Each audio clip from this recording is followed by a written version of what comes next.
I was at a party in a good friend's substation loft in Los Angeles, the location that stood in for Mark Ruffalo's restaurant in the movie The Kids Are All Right, talking to two older straight men about memory loss. They were ogling the hot young blondes at the party who were not ogling them. I was trying to connect and relate to these two duffers. I was excitedly telling them about a book I had read, and I could not remember the name of the author. No, I cannot remember the name of the book. And I ended my part of the conversation by having to remark on the decline of the brain as one ages. The taller, drier man, stirring the ice in his drink, said, "Well, that's the second thing that goes." Chapter 1. The Original Sin. Men are from penis. I thought it might go away on its own. I had been having painful nighttime erections for 6 weeks. There was a grabbing sensation and extra pressure just below the head on the right side of my penis. Sometimes the pain was mixed with more than the usual erectile pleasure because of the extra tightening, but only at half staff. At first, I thought it was a good sign. My erections felt much stiffer than they had been our last few years in Los Angeles and our most recent year in New York City. I thought it could be possible that my midlife hormone levels were on the rise. That was early February. By March, my tube steak, which had always been sizzling straight during erections, bent to the right about 20 degrees just below the glands whenever I came to attention. When my erection was at full capacity, it hurt. It was a piercing pain. I took pictures. My boyfriend of 16 years, Adam, and I had sex, but it was painful and difficult. It required contortions. One night early on, after he got home from work, I showed him one of the pictures. "Now look at this," I said. "What is it?"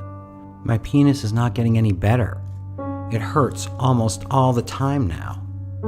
He smiled, slightly supportively, somewhat derisively, as he always did when presented with any frailty, especially my frailties, which I made known at a moderate pace.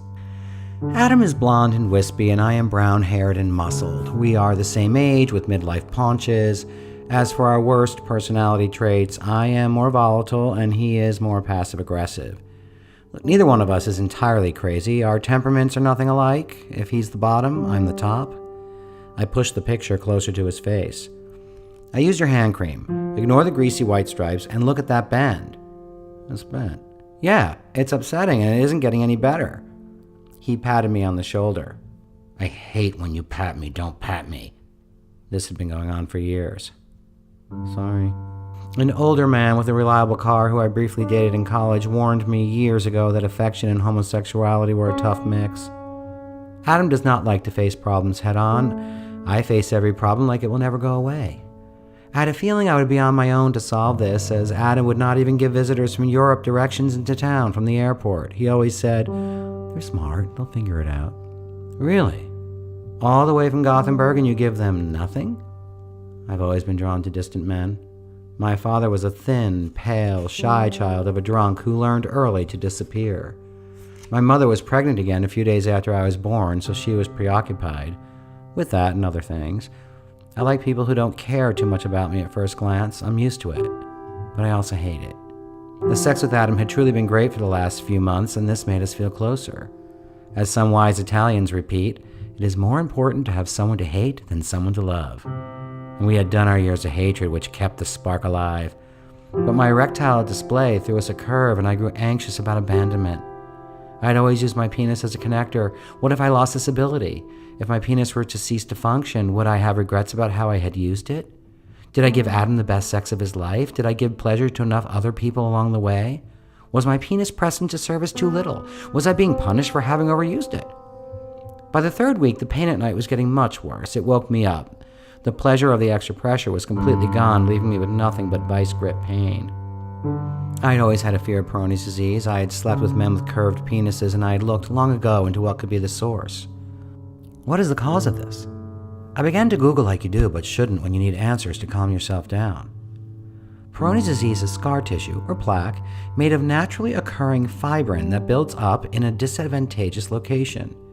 It sandwiches between the outer layer of the two parallel dorsal erectile tubes, remembered to me in Tufts pre-medical college classes as the corpora cavernosa, and the outer reptilian plate-like coating called the tunica albuginea, something I had never heard of before. Every site gave the same explanation of how Peyronie's disease gets you.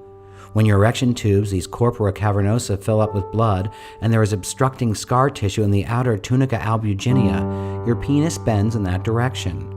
The plaque can eventually calcify. A solidified wretched boomerang was possibly what I had to look forward to. Fresh hell. Remain calm. You can do this. Don't drive your man crazy with fear. He's at work. Figure it out. He scares easily. Adam was more supportive than I had hoped for, but also self-protective and distant, like he did not want to be associated with something so terrible. He was tender with me after I finished having sex with him when I asked, "Was that okay? And did it feel okay? Is it real ugly?" He said, it's fine. In early sessions, Adam said he barely noticed it, but he was being nice and is a very untalented liar. When he glanced at one of my sideways curved erections, he got a look in his eye like someone who had just seen a two-headed mouse. I was getting more and more uptight and needed to fix this thing. I developed what felt like a bladder infection, that constant need to urinate, and a general burning sensation around the head of my penis, deep to my taint, right up into my anus, like a hot brick had been dumped in what would be my uterus if I had one. I began to think I had so much more wrong with me. I tried to keep it light. I told Adam, "I've named my scar tissue Roberta Plaque." "All your references are from the 70s, he said. This is often true. We continued to have sex, but it became necessary to mostly stick with hands and mouths. It was very difficult to get the correct angle for anal insertion. Plus, I could end up puncturing a kidney with my right hook.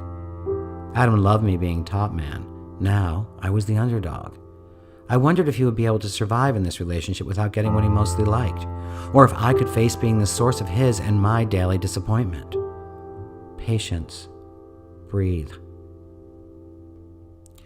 Janine Shackles, an older hospice nurse who put me up in her house during a long summer stock gig in the charming town of Sackett's Harbor on Lake Ontario, once said to me over an ashtray, "When you get older, you lose everything." Then she listed the order of the destruction: sight, looks, balance, hearing, family, friends, the body. I liked her. We used to chain smoke together and gossip like old school chums. By the end of the summer, she was like my mother, and in the notes she would leave about dinner time or the chances of me using the washing machine that day, she said she loved me. I loved her too. We also talked deeply about life, death, the physical abuse she endured while married, my youthful ambitions and disappointments. As a caring Christian woman and a hospice nurse, she often spoke of how important religion was to those who are in their death throes. Janine had had her own near-death experience on an operating table. She had willed herself back inside her body so she could continue to raise her 6 children as a single mother.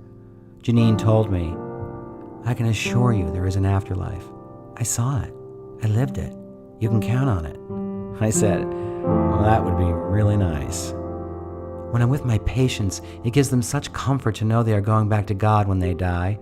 It's money in the bank for those who believe. Well, what about the people who don't believe? She took a drag on her cigarette and wryly replied, "Well, they die too."